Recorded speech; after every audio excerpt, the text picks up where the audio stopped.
중국이 일본을 향해 큰소리치던 그 순간 일본은 반도체의 급소를 정확히 겨눴습니다. 장비는 있는데 정비가 안 돼서 공장이 멈출 수 있는 상황. 지금 중국 반도체 산업에 무슨 일이 벌어지고 있는 걸까요? 중국은 최근 몇 년 동안 일본을 향해 여행 제한, 수산물 수입 금지, 각종 규제 강화 등 다양한 압박 메시지를 연이어 내놓으며 국제 무대에서 힘의 과시를 시도했습니다. 중국 관영 매체들은 일본 산업에 타격을 줄 수 있다는 식의 표현으로 국내 민심을 자극했고, 온라인에서는 일본 관련 불매 캠페인이 또 한 번 확산되며 양국 관계가 얼어붙는 모양새를 보였습니다. 그러나 표면의 소음과 달리 조용히 움직였던 쪽은 일본이었습니다. 일본은 상대가 고함을 칠 때 되레 침묵을 택하는 전략을 취했고, 겉으로는 아무 변화가 없는 듯 보였지만 실제로는 치밀한 준비가 진행되고 있었습니다. 그 준비의 핵심은 바로 중국. 반도체 산업이 결코 독립적으로 해결할 수 없는 영역인 핵심 소재라는 급소였습니다. 일본은 이미 10월과 11월 사이에 여러 단계로 나누어 중국으로 들어가는 반도체 소재 공급망을 정밀하게 분석했고, 어떤 부품이 중국 생산 라인에서 필수인지, 어느 부분을 조이면 즉각적인 타격이 발생하는지를 확인한 것으로 알려졌습니다. 즉, 눈에 보이지 않는 상태에서 상대의 숨통을 점차 좁히는 방식이 작동하기 시작한 것입니다.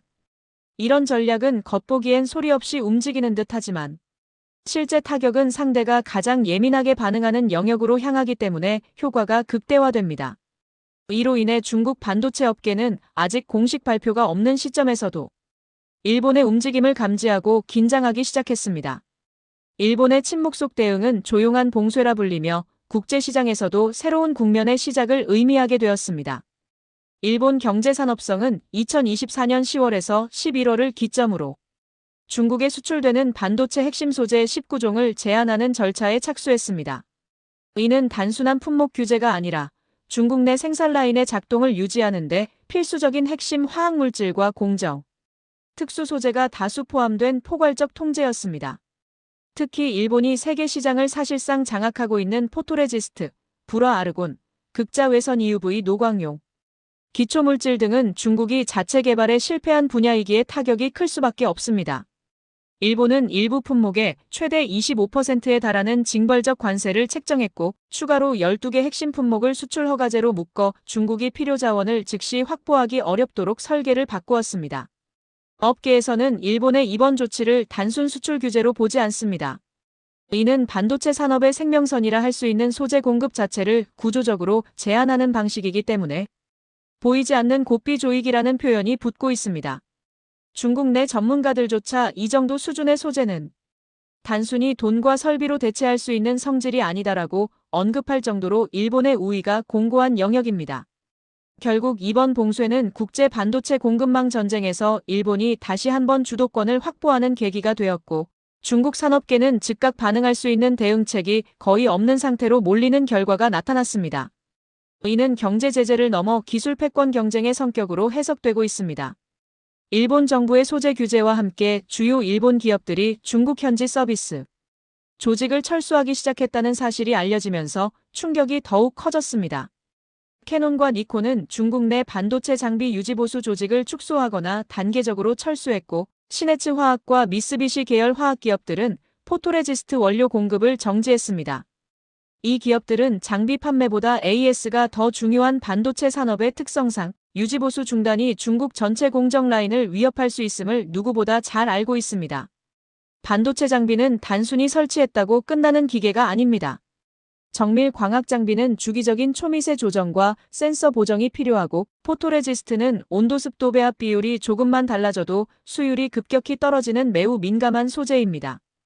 일본 기업들은 이러한 특성을 기반으로 AS를 순차 승인제로 전환하여 중국 업체가 필요한 시점에 즉각적으로 서비스를 받는 것이 사실상 불가능한 구조를 만들었습니다.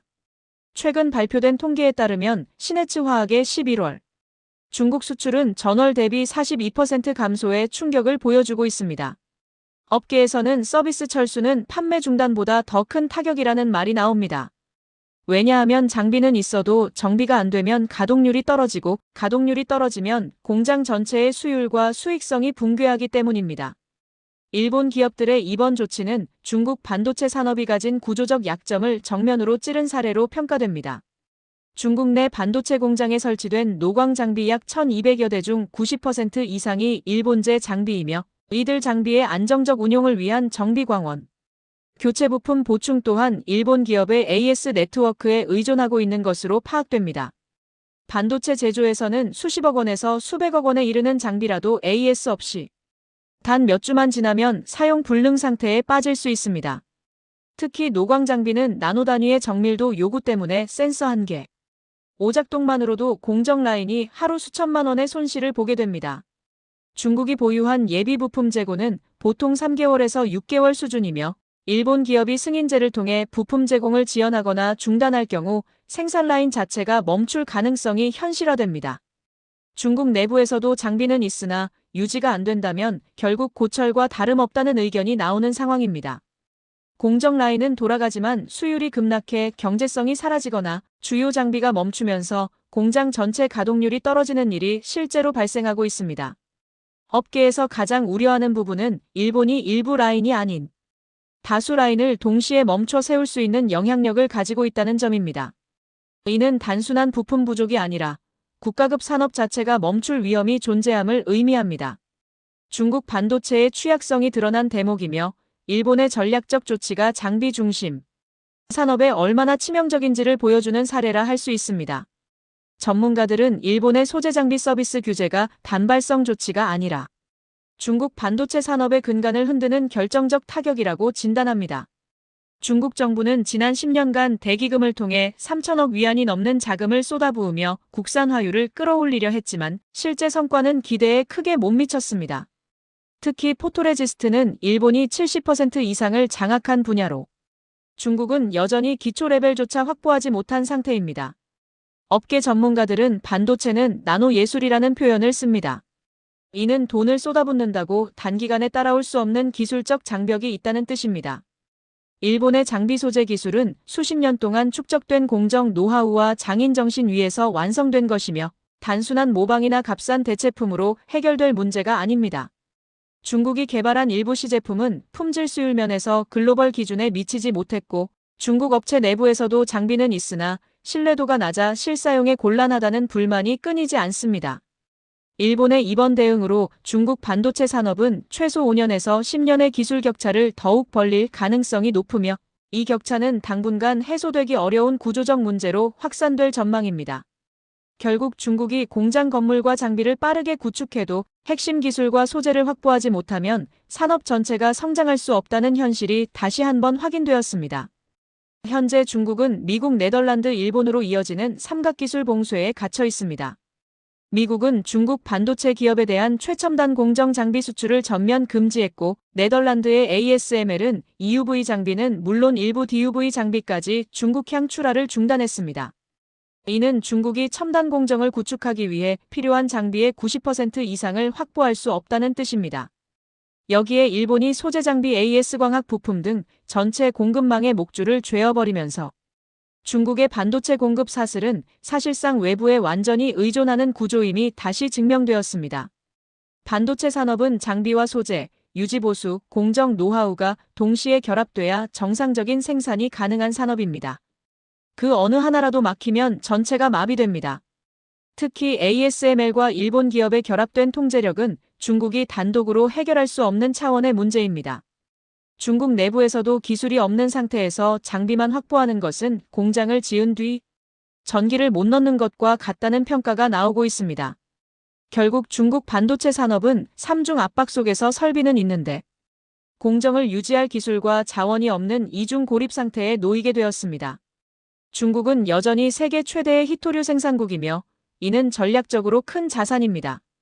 그러나 반도체 핵심 공정에서 히토류가 결정적 역할을 하는 경우는 제한적입니다. 반도체 산업의 본질적 경쟁력은 정밀 기술, 초고순도 소재, 장비 설계, 나노 공정 제어입니다. 히토류는 여러 산업에 필요하지만 고난도 반도체 제조에서 결정적 기술 장벽을 뛰어넘는 도구가 되지 못합니다. 전문가들은 자원과 기술이 충돌할 때 단기적 혼란은 자원이 만들 수 있어도 장기 패권은 기술이 결정한다고 말합니다. 중국은 히토류 수출 제한을 카드로 꺼낼 수 있지만 일본, 네덜란드, 미국의 기술 삼각 연합을 뚫기엔 역부족이라는 평가가 지배적입니다. 더구나 중국 내부에서도 반도체 자립 실패 사례가 계속 보고되고 있어 히토류 카드의 실제 효과에 의문이 제기되고 있습니다. 중국이 가진 자원의 우위는 일시적 압박 수단일 뿐 기술을 대체하지 못한다는 사실이 이번 사태로 명확해졌습니다. 일본의 조치와 미국 네덜란드의 동참은 중국 반도체 산업을 전례 없는 위기로 몰아넣고 있습니다. 겉으로는 대규모 공장과 장비가 돌아가고 있지만 실제로는 유지보수 소재 부품 공급이 막히며 생산 라인의 신뢰성이 무너지고 있습니다. 장비가 멈추면 공정 수율은 급락하고 이는 곧 수익성 붕괴로 이어집니다. 일부 장비는 교체 부품 없이 가동할 경우 오히려 전체 라인을 망가뜨릴 위험이 있어 중국 업체들은 장비를 돌리지도 멈추지도 못하는 난처한 상황에 놓여 있습니다. 전문가들은 지금 상태가 지속되면 중국 반도체 공장은 대규모로 멈출 가능성이 있으며 일부는 고가의 고철로 전락할 수 있다고 평가합니다.